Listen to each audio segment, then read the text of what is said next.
National Rally for Peace. Ano ha?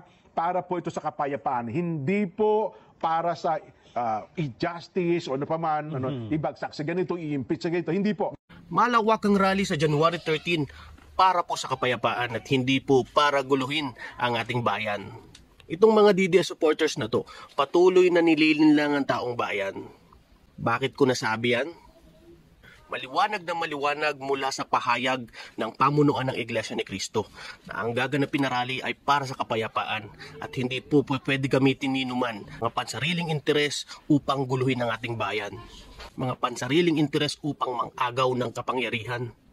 Sa pamunuan ng Iglesia ni Cristo mismo nang galing, ang kanilang mapayapang rally hindi pwedeng gamitin ng mga taong gustong pabagsakin ng ating gobyerno, mga taong hanap palagi ay gulo.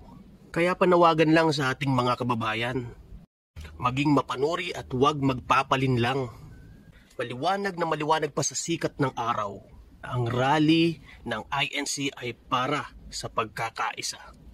Kaya sa mga DDS na gumagamit dito, tigilan nyo na po ang panloloko sa mga Pilipino.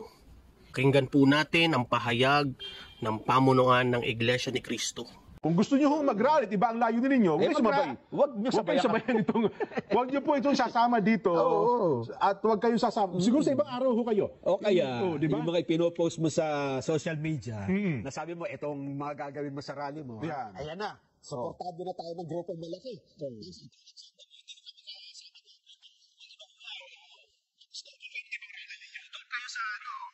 Sapagkat ito pong rallying ito, inulit namin ha.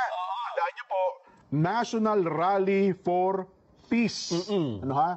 Para po ito sa kapayapaan. Hindi po para sa i-justice o ano pa man, ibagsak sa ganito, i-impeach sa ganito. Hindi po.